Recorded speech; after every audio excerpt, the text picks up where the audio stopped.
Hello mga kasari, happy Sunday po sa inyong lahat. So for today's video, mga ganap ngayong araw ng linggo, ang isi-share ko po sa inyo mga kasari, sari-sari store update. And meron lang ulit akong dinagdag na frozen or ulam na mabibili dito ni customer. Dahil guys, hindi na ako nakapag-vlog galing ako sa palengke. And galing din ako sa botika. Ano yan? Ay wala. Bukas pa.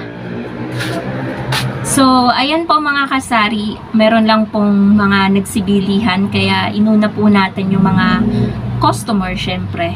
So, ayun po, bali, bumili po ako ng hotdog, panindang hotdog, jumbo, tsaka regular na tender juicy.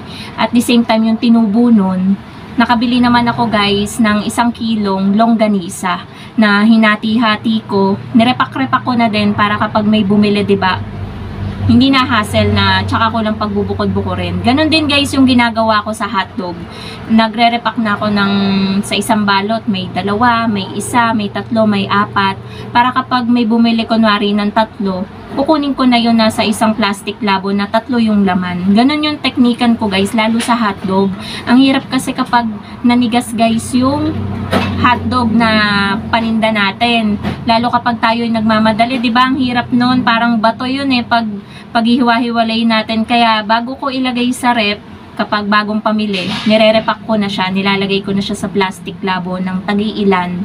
Hindi siya magkakatulad ng may 1, may 2, may 3, 4, 5, 6. Ganon guys yung aking ginagawa. Kasi hindi naman pare-parehas yung dami ng binibili ni customer. So, ayun. Ang ingay nung naghahakot dito. Sinasakay guys, nagpagawa kasi ng bahay. Yung mga materyales isinasakay sa truck. Kaya, ayan, may mga naririnig kayong kalabugan na bakal, ganyan. So, bumili din ako guys sa South Star Drug. Ayan, eto. May pa nga ako napasali ako sa raffle. Kasi, bumili ako ng Mepenamic, Biogesic, Alaxan, Neosep, tsaka BioFlu. Bumili ako ng tagi-1 banig. At yung wait lang, nadadaganan ng cellphone ko. Ayan. Yung resibo guys is eto, naka 315 tayo. At yung change ko ay 685 kasi 1,000 yung aking binayad. So, pagbaba ko ng jeep, doon agad ako guys pumunta sa pinaka-kanto. Crossing kasi yun. Tapos, ang layo ng nilakad ko. Nagdiretso na ako ng palengke. Ilang din yun guys. Basta sobrang haba, hindi nyo matatanaw yung lalakarin ko, ganun. So, nilakad ko na lang yun. Wait lang guys. Ayan guys, meron lang ulit bumili na bata. So, ang binili is gummy, tsaka candies. So, ayun nga, bumili tayo ng gamot. After that, nagdiretso na tayo ng palengke. Una kong pinuntahan, bumili ako ng ballpen, tsaka sulatan ng utang, yung maliit na notebook. And then, nagpunta na ako sa bilihan ng siomai. Bumili ako guys ng siomai. Mamaya papakita ko lahat. Nasa rep kasi pati yung mga ulam na binili ko na paninda. So, ayun. Pagkabili ko noon, bumili din ako ng plastic bag na mini, panggamit natin dito sa tindahan. And then, bumili ako ng 3 kaha ng sigarilyo kasi bukas naman guys dating ng ahente natin. Meron na pala ulit akong ahente sa Marlboro PMFTC. Nakita na nila yung account ko, nirecover nila. So noong nakaraan kasi kakapamili ko lang, tapos dumating naman sila, kaya ilang kaha lang yung kinuha ko, 5 kaha lang yata.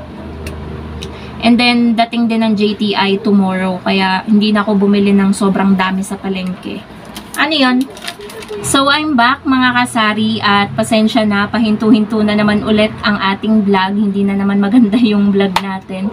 Pero, ganun talaga ang life kasi tayo ay tindera kapag may bumibili. Syempre, uunahin natin yung bumibili. Ang dami guys nagsisibilihan ng mga bata kahit wala ako masyadong chicherya. Hindi pa kasi dumadating ang pure gold. Padaanin lang natin. So, ayun nga mga kasari, hindi na ako masyadong bumili ng madaming sigarilyo kasi dadating naman bukas parehas yung ahente natin, JTI and PMFTC. So ngayon, ayan, bumili ako guys ng kalamansi. Pakita ko sa inyo. Ayan. Para sa siomai, kasi bukas na ako guys maglalabas ng siomai. Pahinga ko naman ngayon dahil ako naman ay umalis din. hindi na kaya ng powers natin. Syempre guys, kailangan din nating alagaan yung health natin. Pahinga-pahinga din kapag may time, 'di ba? Hindi yung sugod na lang tayo ng sugod, ganyan. Tapos pagod na pala tayo, baka ma-overpatig tayo niyan. So si Basha, yan yung aming baby, ay eto, nasa baba. Natatakot sa kulog kasi kumukulog mga kasari, makulimlim din. Nag-ano nga lang ako ng ilaw dito para makita nyo yung pagmumukha ko.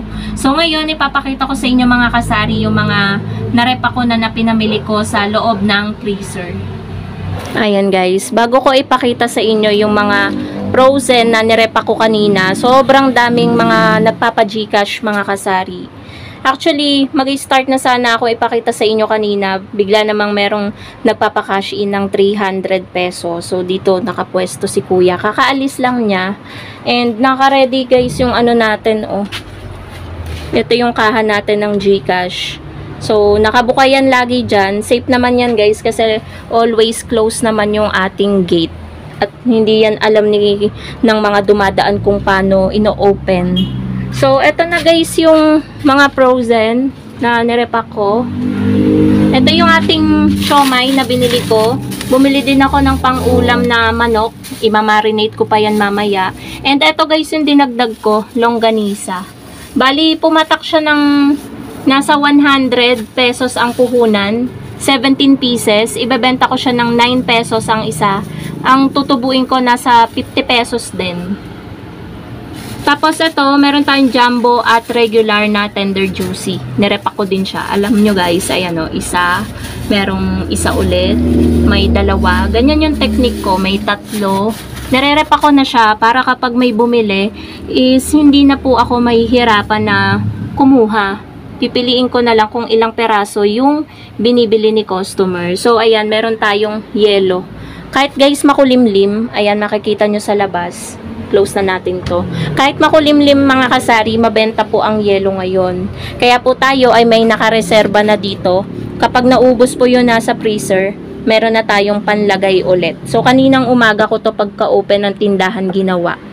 So, ayun po mga kasari, balik tayo dun sa Gcash. Sobrang daming transaction ngayong araw ng linggo.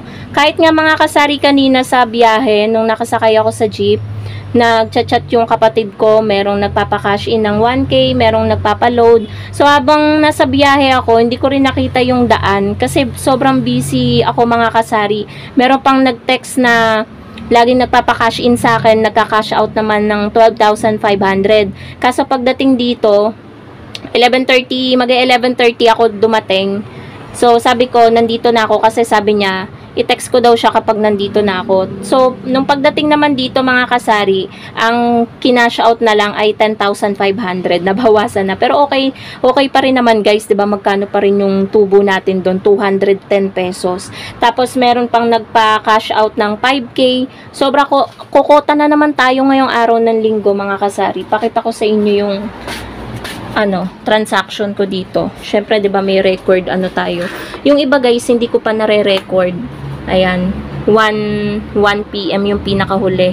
Eh, anong oras na ngayon? 1:37. Madami ng mga nagpa-Gcash na hindi ko pa nare-record. So, ayan yung mga transaction natin na mga malaki.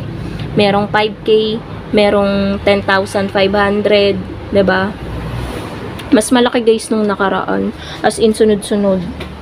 So, talagang in demand ngayon mga kasari ang Gcash. Kaya kung wala pa kayong Gcash sa inyong sari-sari store, why not, 'di ba, na magdagdag kayo? Extra income din po 'yun sa ating mga tindera. May pambili na tayo ng ulam kapag may nag-cash out ng malaki. Hindi na natin kukuhanin sa tindahan yung pambili natin ng ulam, 'di ba, mga kasari?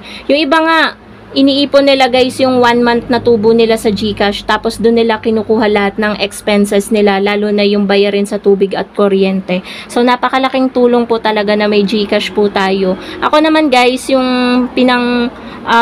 yung tinutubo ko sa Gcash, ang punta naman nun ay pambayad utang. Meron po kasi akong mga utang na hindi ko sinasabi dito sa vlog. So, tayo, 'di ba mga kasari, iniisip ng ibang tao na napakayaman natin. Hindi nila alam na meron din tayong sari-sariling utang na kailangang bayaran.